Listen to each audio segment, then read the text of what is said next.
Hello everyone, includes subscribers and non-subscribers. You must be wondering why I have started a channel or where is the need. If at all this is puzzling you, I want to answer this question today. Before pandemic, I used to read offline hard copy of Hindu. Because of pandemic, I stopped. Like 4 to 5 months, I did not read Hindu newspaper. Then later on, I felt something like I'm missing something in the morning every day. And I subscribed online version and I paid around 1200 rupees per annum. That's like, 30 to 40% of the hard copy price. I started reading, but that was not so interesting to read online version. But after a few days, again I stopped reading. Then I have one habit. That habit is very important for my growth. That whenever I have something, some assignment, then I'll go through the details. I'll read and prepare the notes, and then I'll go to that one assignment. Similarly, if I want to present something to the world out of my everyday reading, then I will continue this one. Like for example, if I have a class, you must, if I have a class, there is a compulsion to read. Yes, I do read. I do prepare. Then only I'll take a class. So how much preparation doesn't matter, but I'll go through the preparation mode. Then I'll make my mind to prepare for the class. So this is what is my best way of learning and best way of teaching to someone also. So I thought this can be tried for even Hindu article.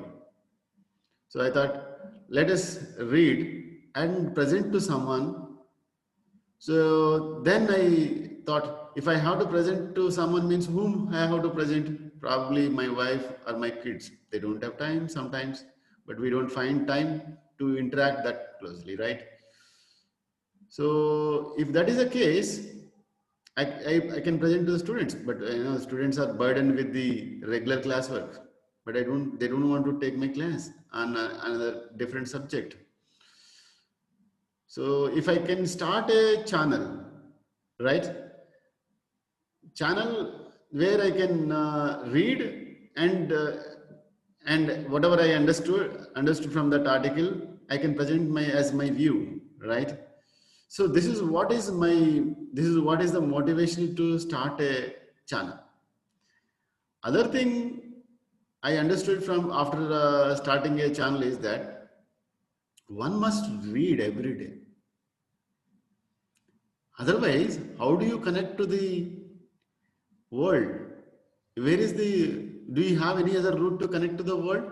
I don't think so. You have any other route to connect to the world, because you connect to the people directly, very limited. That is very limited. But if you connect to the world through the books or readings, that's a very broad one.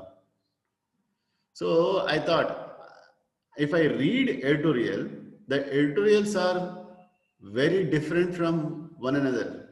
They are not on same subject. So they are on sports and the politics, and they are in the international relations, economy, and so on. So I would be getting a different subject on different day, no more the same. So it's a challenging one. So I thought this is a good one to learn as well as to speak someone the different subjects. So that's what I thought it would be good to start a channel. But I believe strongly one thing, that whatever you learn is for practicing, not just mere learning. Whatever you learn, you have to do practice. There is no, if you are not practicing whatever you learn, there is no point in learning. That's a mere waste. That's why whatever I am learning every day through the Hindu editorial, I'm trying to practice as well as I'm sharing with the world. So to emphasize that there is a need to read every day. There is a need to read every day. I admire two people in this situation, in this segment. One is Karl Marx and Dr. B.R. Ambedkar. Both are known to read libraries together. You know, Karl Marx and Ambedkar, I guess, right? So these are the two people who read the entire libraries in the European countries. So this is what my inspiration to start the channel. Hope you understand my point. I'm striving to get the good material for you on this YouTube channel. If at all you like, just subscribe so that you will understand what I understood from that day. I am going to share my experience in the mornings, right? So this is all from my side for today's why I have started a channel. And also I got one change in the channel. That's initially it was it was analysis, but later on it came to the reading and analysis. Now I've changed this one to the reading and summary. Reading is, proper reading. I'm trying to read properly and loudly. The most important thing is loud reading is most important. I'm doing that so that I'll be absorbing into the content of today's content.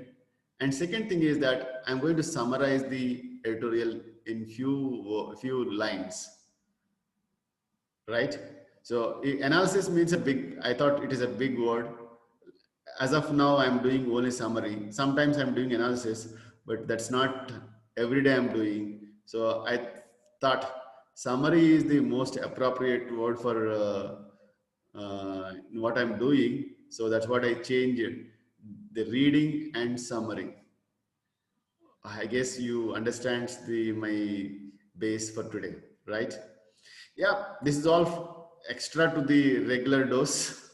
Hope you understand, right? Anyway, welcome to the Hindu editorial reading and summary presenting by Diction Addiction. Pictorial primer.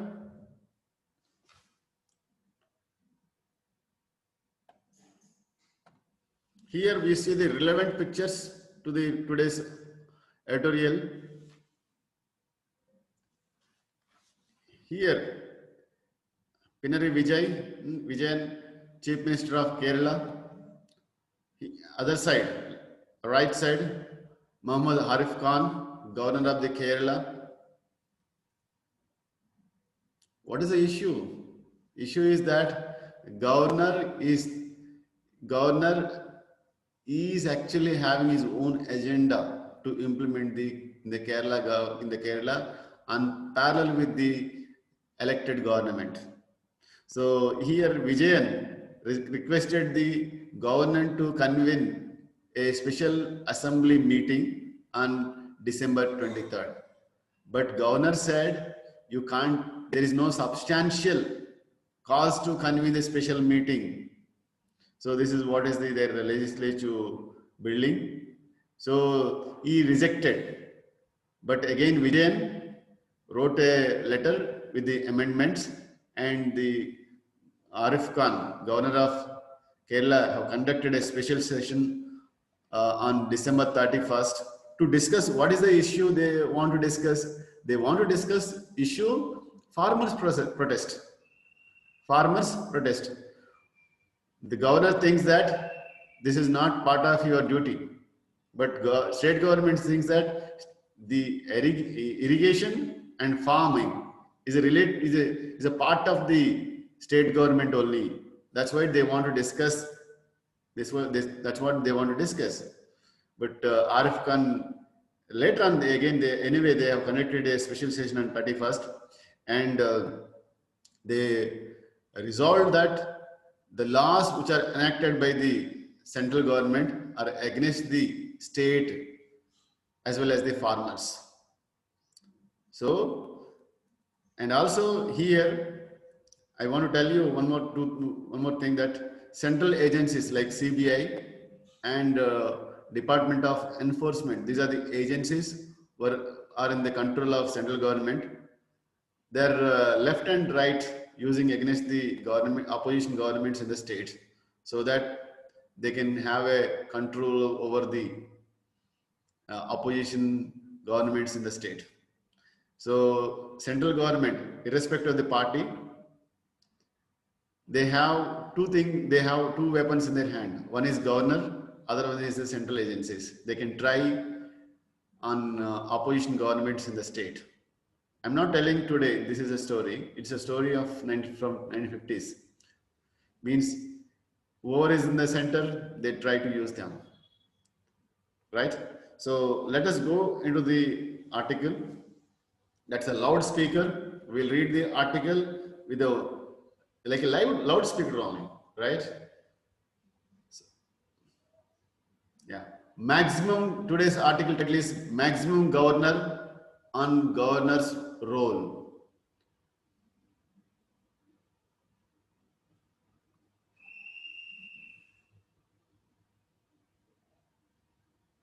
The misuse of governor's office to undermine duly elected state government is particularly mischievous disruption of federalism.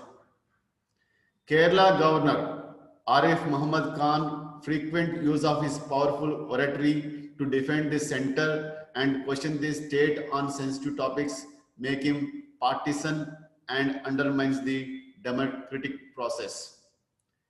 His refusal to convene a special session of the Kerala Assembly on December 23rd, as initially requested by the government, it again proved this. He questioned the urgency of the special session and thought Assembly lacked the jurisdiction to offer a solution to the farmers' protest, an issue which was Assembly wanted to discuss. This is an encroachment upon the powers of the legislature and the elected government and an abuse of his authority as nominal head under the constitution. His conduct was comparable to that of his counterpart in Rajasthan, who refused to convene a session of the assembly in July last year, as demanded by the Chief Minister. Kerala Chief Minister Pinarayi Vijayan wrote to the Mr. Khan stating the governor had no discretionary powers in the matter and his actions were unconstitutional. This position was supported by the opposition too. Thankfully, the government made an amended request for convening the session and the governor accepted it. Mr. Khan had earlier questioned a resolution passed by the Kerala Assembly on Citizenship Amendment Act. Besides, making public statements supporting the CAA and farm laws. To assume that an assembly is acting unconstitutionally if it disagrees with the parliament is a disingenuous. By lending himself and his office to such a partisan conflicts. Mr. Khan is also besmirching his personal reputation as fiercely fair-minded public figure.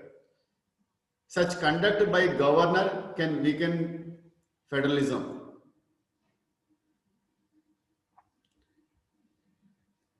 In the event, the controversy overshadowed the one-day session on December 31st, which sought the repeal of central laws that are at the heart of ongoing farmers' agitation.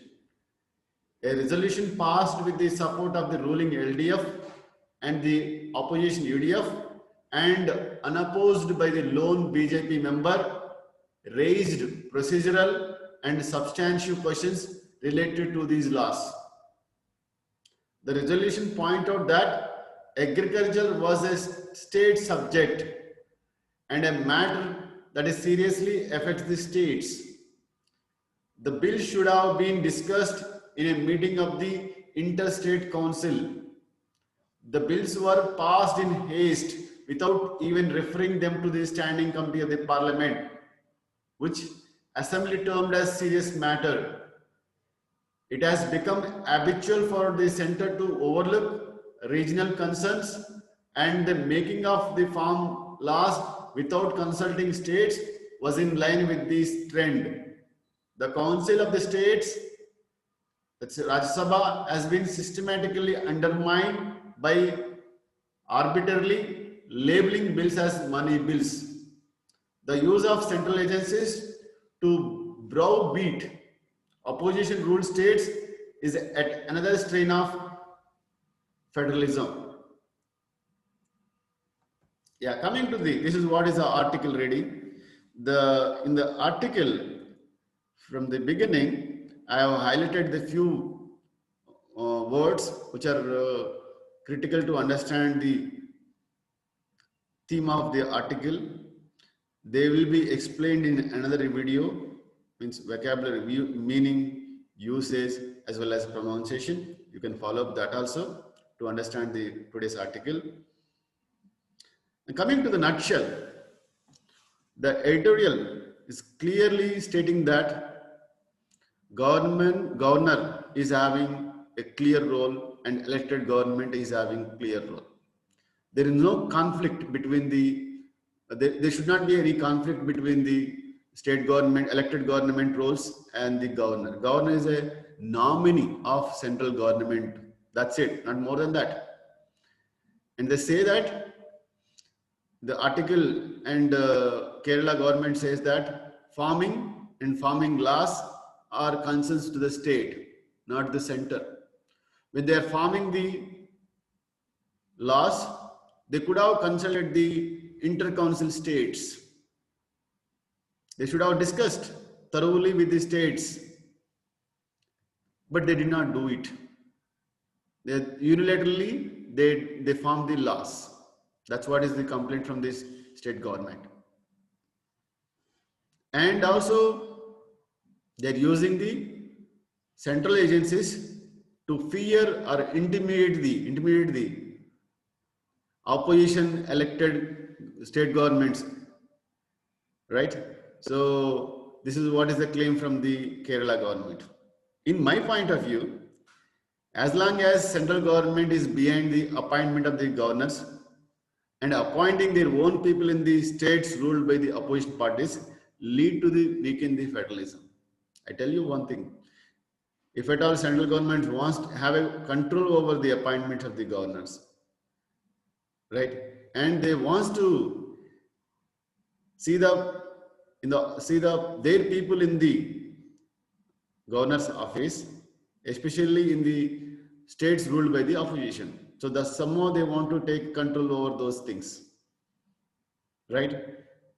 And second thing is that duly elected state government should enjoy the ultimate power to serve the people, where governor had no role to play.